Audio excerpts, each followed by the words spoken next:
Audio Jungle.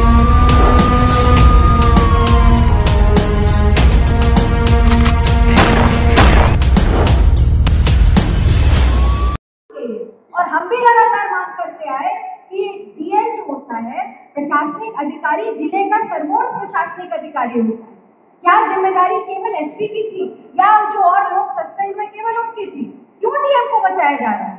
सबसे बड़ी बात इन्होंने कहा कार्रवाई तत्काल होनी चाहिए। एक और महत्वपूर्ण विषय है कि अलीगढ़ मेडिकल कॉलेज जहां पर वो लड़की एडमिट थी, उसका 45 पन्ने का एक पूरा रिपोर्ट वायरल हो रहा है।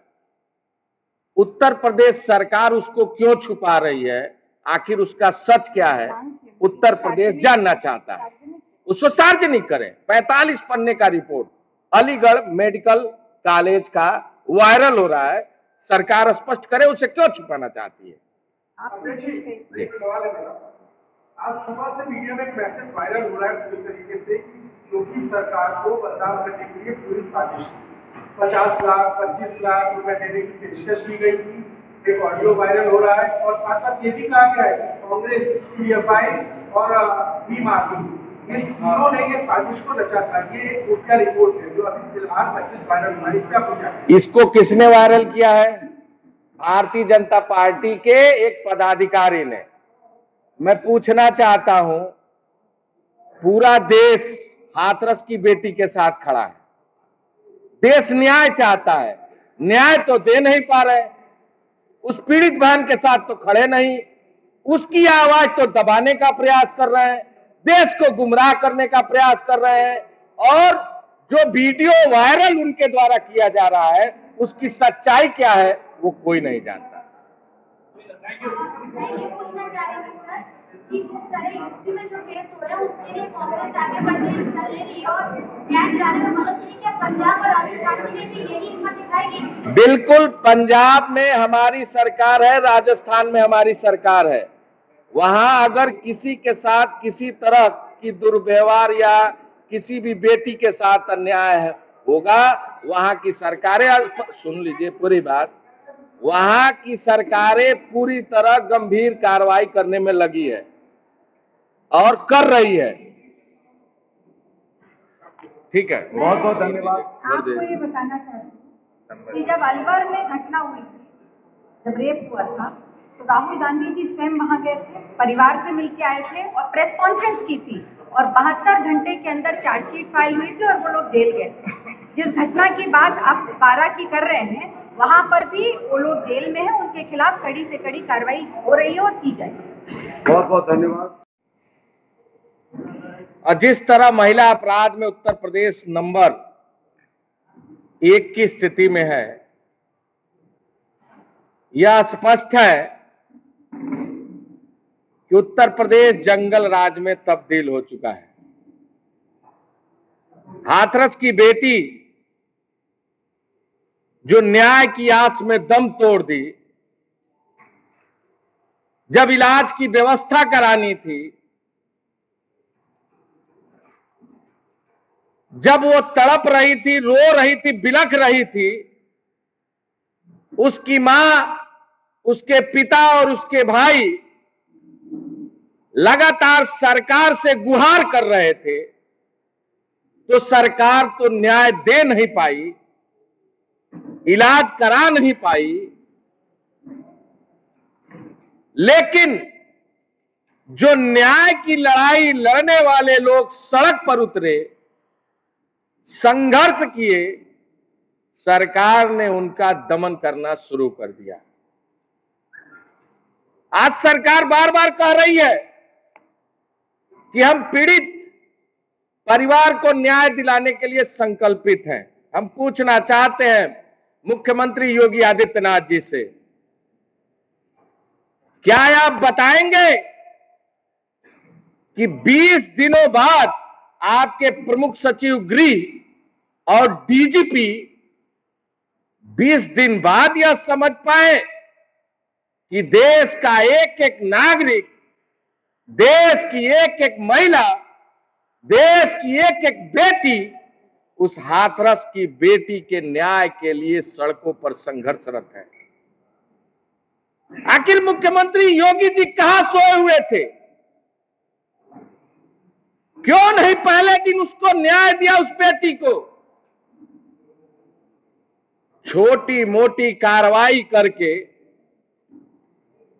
जांच पर जांच बैठाकर आप देश को गुमराह नहीं कर सकते। जब आदरणीय राहुल गांधी जी पहले दिन यात्रा करते हैं, आदरणीय प्रियंका गांधी जी यात्रा करती हैं, सरकार उन्हें रोक देती है। जब पैदल यात्रा शुरू करते हैं और आदरणीय राहुल गांधी जी कहते हैं कि मैं अकेले जाना चाहता हूं, तो योगी आदित्यनाथ जी की पूरी पुलिस फोर्स उनके ऊपर लाठी चलाती है। कार्यकर्ताओं का सर फूटता है, हाथ टूटता है, चोटें आती है। उसके बाद भी सरकार का दमन शुरू होता है। हम कहना चाहते हैं इस सरकार से, योगी आदित्यनाथ जी, कल भी प्रियंका गांधी जी वहां जाना चाहती थी, आदरणीय राहुल गांधी जी जाना चाहते थे। आपने और आपकी सरकार के अधिकारियों ने एक बार पुनः क्रूर चेहरा दिखाया और प्रियंका जी के साथ बदसलूकी करने का काम किया। हम इसकी निंदा करते हैं, भर्त्सना करते हैं, लेकिन साथ ही साथ आपको यह बताना चाहते हैं कि वह लाठी, वह बदसलूकी केवल प्रियंका गांधी जी और राहुल गांधी जी के साथ नहीं हुआ, वह लाखों करोड़ों लोग जो न्याय की आस में संघर्ष कर रहे हैं, उनकी भावनाओं के ऊपर लाठी चलाने का काम और उनकी भावनाओं के साथ बदसलूकी करने का काम आपकी सरकार ने किया है। आपने सीबीआई जांच की बात की। मैनपुरी की बेटी जो नवोदय की छात्रा थी, जिसकी हत्या हो गई, सीबीआई जांच की सिफारिश आपने उसमें भी की थी। वह जांच कहां है? क्यों नहीं केंद्रीय एजेंसियों से अब तक वो स्वीकृति प्राप्त हुई? यूपीएससी की भी जांच की घोषणा आपने सीबीआई की थी, वह जांच आज तक केंद्र सरकार से मंजूरी नहीं मिली। आपने संजीत यादव के प्रकरण में भी सीबीआई जांच की सिफारिश की, वह आज तक लंबित पड़ा हुआ है। यह क्यों न माना जाए कि आप देश को गुमराह कर रहे हैं? आप लोगों की भावनाओं के साथ एक भद्दा मजाक कर रहे हैं। सीबीआई जांच की सिफारिश करना और स्वीकृति मिलना, ये दोनों दो विषय है। आदरणीय हमारी सीएलपी लीडर मोना जी ने सारी मांगों को क्रमवार आपके समक्ष रखा है।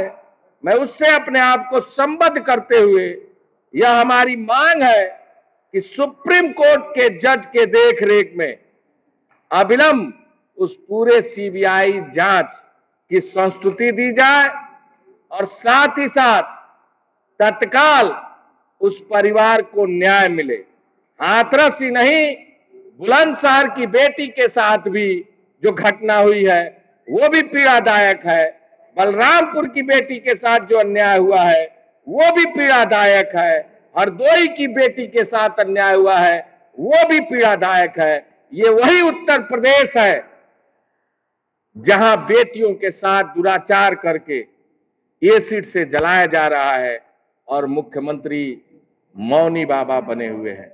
ये वही उत्तर प्रदेश है जहां बेटियों के साथ दुराचार करके उसके जीवों को काटा जा रहा है और मुख्यमंत्री मौन बने पड़े हैं।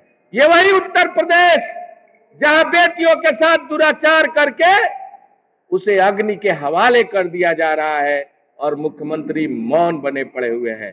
ये वही उत्तर प्रदेश है जहां मुख्यमंत्री का गृह क्षेत्र गोरखपुर, जहां बेटी के साथ दुराचार करके सिगरेट से जलाया जाता है और मुख्यमंत्री मौन बैठे हुए मौन बाबा के तरह देख रहे हैं।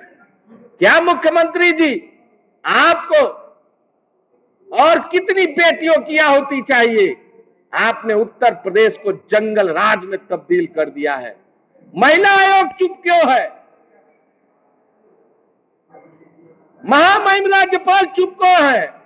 ये भी एक बड़ा सवाल या निशान है। सरकार और इन लोगों को जवाब देना होगा। मुख्यमंत्री जी, अब आप इस्तीफा दे दीजिए, आपसे उत्तर प्रदेश नहीं संभल सकता। गोरखपुर जाइए, गोरखपुर आपका इंतजार कर रहा है। धन्यवाद। कोई क्वेश्चन हो आपका? किसी का ये अभी तक उसका ये मतलब ओपन कर पाए हैं। दूसरा, क्या सीबीआई बिहार में सिर्फ अपनी जिम्मेदारी हटाना आगे और मात्र वो रह गया है कि कुछ मामला हम सीबीआई को दे दो, सीबीआई को दो। फिर ये उत्तर प्रदेश सरकार की जो पूरी व्यवस्था है, न्याय प्रणाली है, उसका क्या? अगर आप हर मुद्दे को सीबीआई को भेज देंगे या भेजना चाहिए तो अपनी जिम्मेदारी क्या है? इससे हम ज्यादा एसआईटी केवल एक बहाना है और पूरे देश को गुमराह करने की साजिश है। जो एसआईटी में अफसर हैं, बहुत सारे अफसरों के खिलाफ ही सीबीआई की जांच चल रही है। उसमें इंस्पेक्टर हैं, उनके खिलाफ तमाम थानों में गंभीर धाराओं में अपराध दर्ज है। जो एसपीएस एसआईटी के सोनभद्र में जो घटना हुई थी आदिवासी भाई बहनों के साथ, उस समय तात्कालिक एसपी थे और उन्हीं के खिलाफ एसआईटी की जांच चल रही है। और वही एसआईटी के एसपी हैं, जिस एसआईटी पर खुद दाग हो उस पर जांच का कोई भरोसा नहीं। लगातार सरकार सीबीआई को मामले सौंप रही है। आपको मैंने 3 घटनाओं का उल्लेख किया। बड़ी स्पष्टता के साथ कहना चाहता हूं, यह सरकार महिला विरोधी है। इस सरकार में न्याय मिलना मुश्किल है। केवल देश और प्रदेश की जनता का ध्यान हटाने के लिए केवल जांच पर जांच बनाने का काम कर रही है। पीड़ित परिवार के लोगों ने भी यह मांग किया है कि सुप्रीम कोर्ट के जज के देख रेख में न्यायिक जांच हो। हम उस पर पूरा समर्थन व्यक्त करते हुए यह स्पष्ट कहना चाहते हैं कि सरकार अविलंब सुप्रीम कोर्ट के जज के देख रेख में इस जांच को कराने की व्यवस्था करे, जैसा कि हमारी महासचिव आदरणीय प्रियंका गांधी जी ने भी मांग की है। जांच आगे बढ़ाने के बाद जो मंत्री ने घोषणा किया कि 25 लाख रुपए देंगे, नौकरी देंगे, क्या ये सब गया, ये मिलेगा? ये सरकार को जवाब देना होगा कि जो घोषणाएं उन्होंने की है, अब तक तो परिवार के लोगों से जो बातचीत हुई है उन लोगों तक नहीं मिल पाई है। हम पूछना चाहते हैं मुख्यमंत्री जी से, इतनी घटनाओं के बाद जो प्रदेश अपराध के प्रदेश के रूप में बना हुआ है, हत्या में नंबर 1 प्रदेश, लूट में नंबर 1 प्रदेश, फिरौती में नंबर 1 प्रदेश, महिला अपराध में नंबर 1 प्रदेश, उस प्रदेश के प्रमुख सचिव गृह अवनीश अवस्थी और खासकर डीजीपी अब तक कैसे अपनी कुर्सी पर बने पड़े हुए हैं? क्यों नहीं इनके खिलाफ कार्रवाई करते? पूरी तरह अपराधी अधिकारी और सरकार का गठजोड़ है। ये सरकार अपराधियों को संरक्षण दे रही है। मेरा सवाल वही है जो आपने भी कहा, डीजीपी जब सर गए तो उन्होंने कहा कि सब लोकल प्रशासन की गड़बड़ है, इसी की वजह से ये पूरा मामला बिगड़ा है। तो क्या डीजीपी अपनी भूमिका से बच रहे हैं? क्या उसकी कोई जिम्मेदारी नहीं है? और दूसरा, जब ये पूरा मामला हुआ तो सरकार ने एक आंकड़ा जारी कर दिया कि जिसमें राजस्थान में सबसे ज्यादा गैंगरेप होते हैं, वो आंकड़े जारी कर रही है। मैं बड़े स्पष्टता के साथ कहना चाहूंगा, घटना किसी प्रदेश में हो वो दुखद है, लेकिन कार्रवाई पर सवाल। डीजीपी का कल कहना और बयान देना प्रदेश को गुमराह करना है। यह मामला जब मीडिया ने लगातार उठाया और पूरा देश देख रहा था, तो बिना मुख्यमंत्री के इजाजत के वो दाह संस्कार नहीं हो सकता। बिना पूरे घटनाक्रम में जो तथ्य छुपाने का प्रयास किया गया, मीडिया को रोकने का प्रयास किया गया, परिवार के साथ बदसलूकी हुई, परिवार के लोगों को निकलने नहीं दिया गया, राजनीतिक लोगों को रोका गया, हम सब लोगों को नजरबंद किया गया, लाठीचार्ज किया गया, बिना मुख्यमंत्री के इशारे के कुछ नहीं हो सकता। इसीलिए हम लोग बार बार मुख्यमंत्री के इस्तीफे की मांग कर रहे हैं।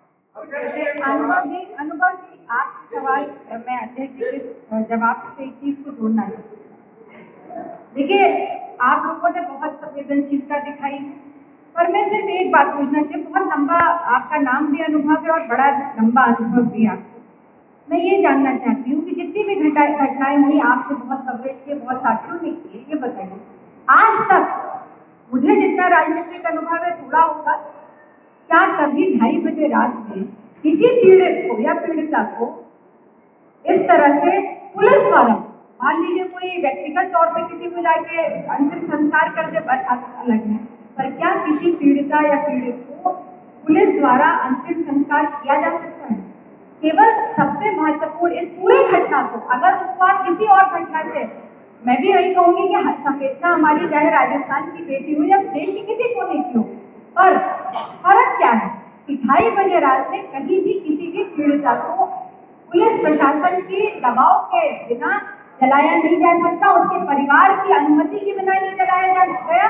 और दूसरी बात, मुख्यमंत्री गहलोत जी ने प्रेस कॉन्फ्रेंस भी की, आप लोगों ने भी सुना होगा, उन्होंने कहा कि मैं आमंत्रित कर रहा हूँ जो भी आना चाहे उस पीड़ित के परिवार से, चाहे भारतीय जनता पार्टी। राजधानी लखनऊ में कांग्रेस के नेतृत्व में, प्रदेश इकाई के नेतृत्व में अजय कुमार लल्लू जी के नेतृत्व में और आराधना मिश्रा जी ने प्रेस कॉन्फ्रेंस, साझा प्रेस कॉन्फ्रेंस करके हाथरस की बेटी को न्याय दिलाने के लिए यहाँ पे प्रेस कॉन्फ्रेंस के माध्यम से योगी सरकार और भारतीय जनता पार्टी सरकार के ऊपर बहुत ही कठोर जो है हमला किया, और उनसे जिस तरह से सुप्रीम कोर्ट के मुख्य न्यायाधीश थे, इसमें जो है हस्तक्षेप करके ये पूरे ब्यौरे को, जो है पूरे प्रकरण को संभालने की बात की, ये सराहनीय है। मैं सैयद गुलाम हुसैन, सरफराज जाहिद के साथ लखनऊ से बुलंद पुलिस टाइम्स के लिए।